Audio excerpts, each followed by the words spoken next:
Il y a 5000 ans, au cœur de Fadafinna, dans la grande civilisation de Wankaradu, les aïeux du Mandé nous ont laissé un trésor. La légende raconte que lorsque Mangala, maître du monde, grand roi de tous les esprits, empereur absolu de l'univers, eut décidé de créer les réalités, alors, par toute sa puissance, par sa toute-puissance, par son omnipotence, il brisa le silence et émit un son.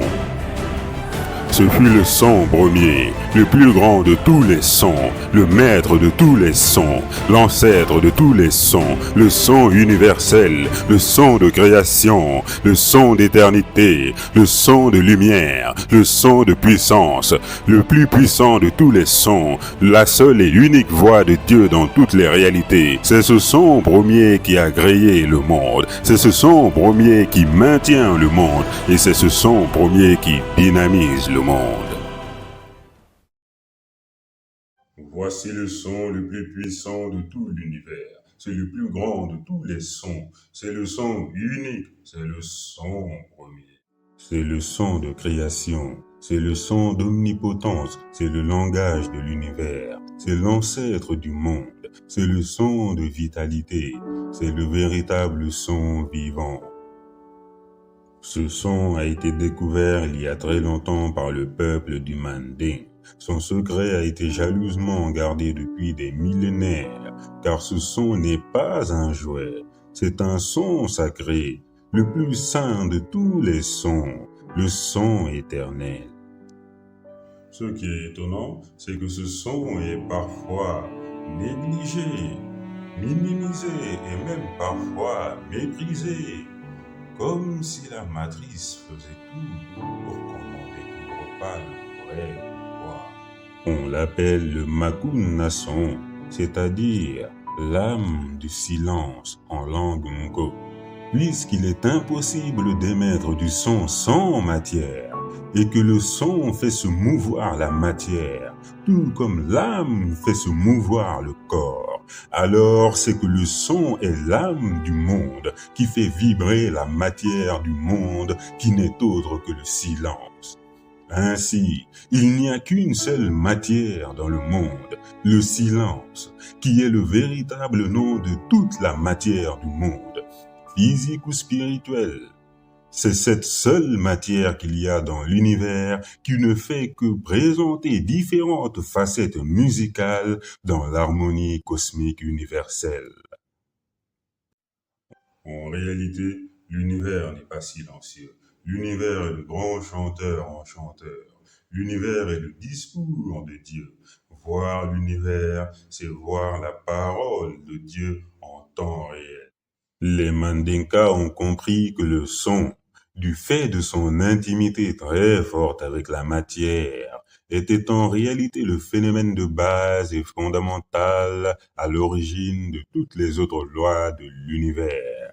D'après les Mandinka, l'étude du son et de la musique équivaut alors à l'étude complète de toutes les sciences de la nature. Le son, c'est l'univers dans l'univers.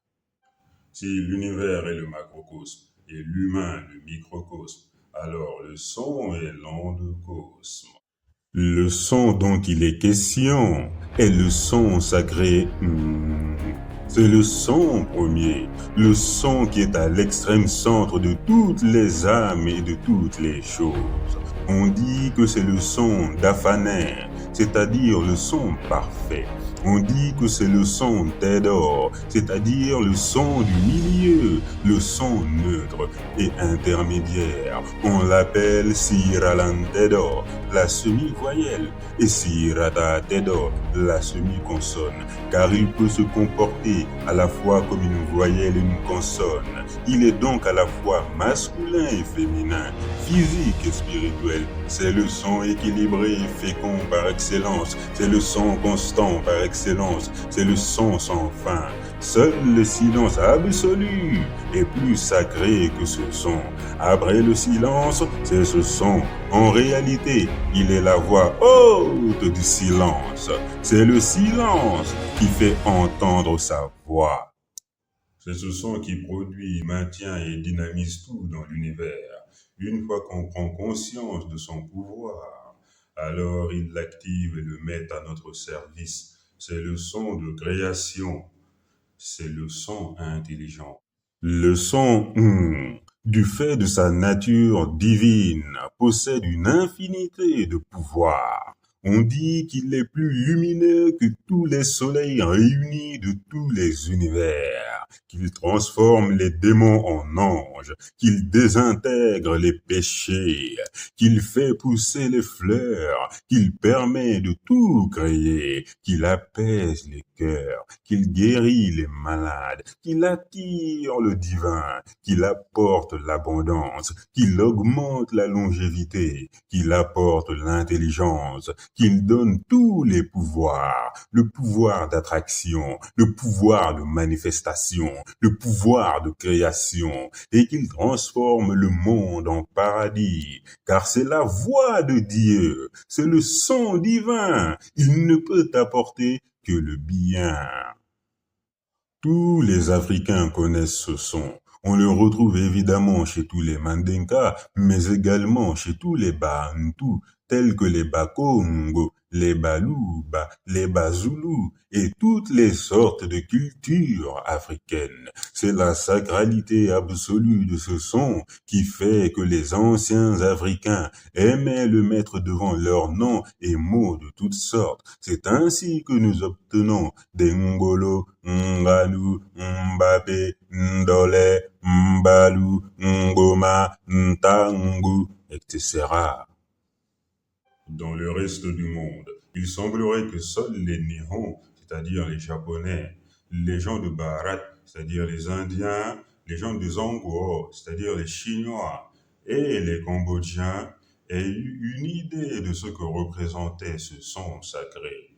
Mais s'ils en ont eu une idée, ils se sont bien gardés d'en révéler le pouvoir dans le reste du monde. Lorsqu'on prononce ce son divin régulièrement et longuement, alors il nous met en résonance et en contact avec le son universel. Quiconque touche le son universel est transfiguré et devient lumière. Alors, temporairement ou perpétuellement, on obtient le pouvoir de création et on s'en sert pour créer sa vie, ainsi qu'apporter la guérison et l'harmonie dans le monde. Les anciens Mandinka n'ont pas menti. Ce son est un véritable trésor. Son secret a été révélé. Car les temps deviennent dramatiques. Alors, quand les temps deviennent dramatiques, le divin révèle des pouvoirs de plus en plus puissants, mais incorruptibles, pour aider l'humain à se sauver. J'espère que cet aspect de la culture du Mandin vous aura plu. Ce son est véritablement sacré. Ce son augmente votre vibration. Ce son vous transforme en personne de bien. Il exauce tous vos vœux. Il apaise votre cœur. Il vous donne tous les pouvoirs. Alors, si ça vous a plu, n'hésitez pas à vous abonner, à liker, à partager et à la prochaine.